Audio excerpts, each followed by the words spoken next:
It will wipe out our cell phones. It will wipe out, any highly sensitive electronics. There's something we can do. We can provide. There's technology available, Faraday cages, surge arresters that can be utilized, highly physics-oriented technology that will help protect our substations and transformers. Is any of that being utilized? Kind of like the Iron Dome over the entire United States, which is basically an energy field.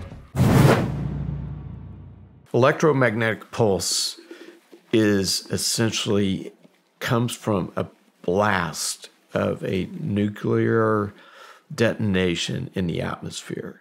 And a blast creates these gamma waves. And so essentially the blast, which would occur between 20 miles and 200 miles in altitude. And essentially the higher it is, the more expansive the blast. If it's 20 miles, it's a expanse like this. And essentially these gamma waves it's called E1, from a physics term. And what's interesting, I'm going to bring up lightning. So lightning is essentially E2. And so we protect our computers in our house and our, high-end TVs with surge protectors, correct? Mm-hmm. Because we want to protect against E2. Okay, so what we're talking about here is E1 pulses. So this E1 pulse, just like an E2 lightning, can wipe out electronics. So it will wipe out transformers. It will wipe out our cell phones. It will wipe out, any highly sensitive electronics. So what we have here is we need to protect against these E1 pulses.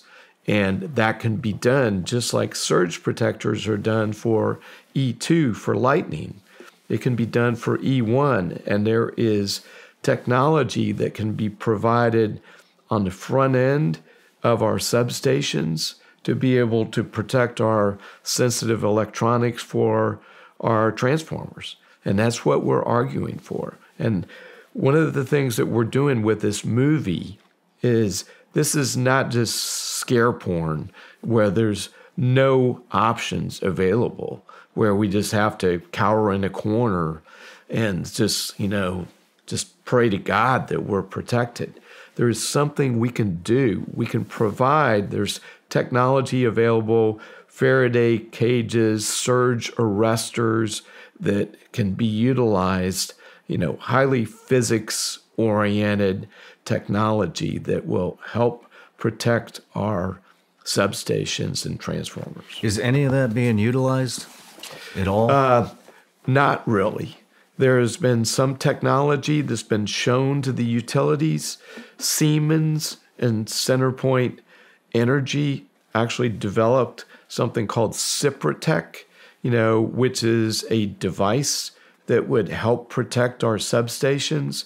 It doesn't necessarily protect completely from the pulse, but it was shown to utilities, and the utilities essentially, gave it a deaf ear. The Russians, the Chinese, and the Iranians have verified that their war plans, their first move for the United States would be an EMP attack. The U.S. electrical grid would not survive a massive EMP attack today. Even a weather balloon, interesting, 20 miles above the Earth can be destructive to the sensitive electrical infrastructure. An open southern border, foreign nationals are crossing with no paperwork or records. And, so far all we've talked about is an airborne EMP, which how I do know that we are close to having the technology. Maybe we may already have it, where we would have the kind of like the Iron Dome over the entire United States, which is basically an energy field, like a bubble over the entire United States. Do you know anything about that? No, unfortunately, I have no knowledge of that. I don't know what the altitude of that is, but I do. I mean, the purpose of it would be to stop an EMP, and nuclear, any kind of missile coming in to hit the United States. However, if it detonates above that threshold, I don't know if it would be effective at all in disseminating the energy waves. But there's another kind of EMP, a briefcase EMP, which would be much easier and to get into the country undetected, especially with the southern border wide open the way it is.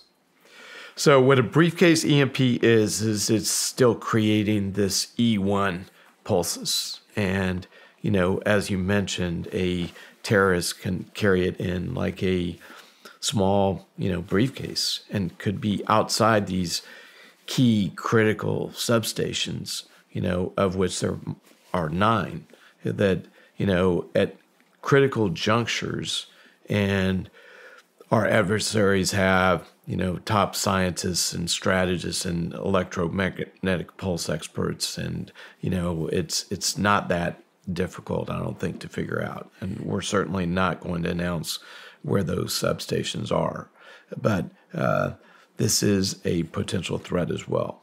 I mean, I want everybody that's listening to think about. I mean, we drive by them all the time. Maybe several times a day, you see these little outstations. And what is the protection that they have? They have a chain link fence and maybe some barbed wire on top of the chain link fence. They're everywhere.